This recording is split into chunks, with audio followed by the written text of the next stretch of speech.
আসন্ন city corporation নির্বাচনে ৫৬ নং ওয়ার্ডের কাউন্সিলর পদপ্রার্থী ডাক্তার মোহাম্মদ মহসিন আপনাদের সবার দোয়া, ভালোবাসা ও সহযোগিতা কামনা করছেন।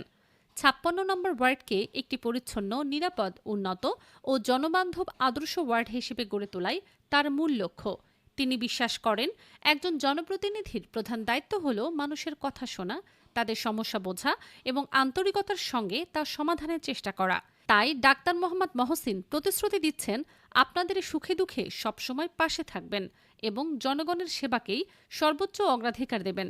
ডাক্তার মোহাম্মদ মহসিনের অঙ্গীকার, পরিচ্ছন্ন, স্বাস্থ্যসম্মত ও ডেঙ্গুমুক্ত ওয়ার্ড গড়ে তোলা, রাস্তাঘাট, ড্রেনেজ ব্যবস্থা, সুপেয় পানি ও পর্যাপ্ত সড়কবাতির উন্নয়ন নিশ্চিত করা, যুব সমাজকে মাদক ও অপরাধ থেকে দূরে রাখতে খেলাধুলা, শিক্ষা ও কর্মসংস্থানে উৎসাহিত করা, নারী, শিশু, প্রবীণ ও অসহায় মানুষের অধিকার রক্ষা এবং সর্বোচ্চ নিরাপত্তা নিশ্চিত করা, মাদক, সন্ত্রাস, চাঁদাবাজি ও দুর্নীতির বিরুদ্ধে জিরো টলারেন্স নীতি ও সামাজিক প্রতিরোধ গড়ে তোলা, সবার মতামতকে গুরুত্ব দিয়ে একটি জবাবদিহিমূলক ও সুশাসিত ওয়ার্ড প্রশাসন নিশ্চিত করা। মহান আল্লাহ তাআলা আমাদের যে নেয়ামত ও শান্তি দান করেছেন, তার জন্য তার দরবারে অশেষ শুকরিয়া।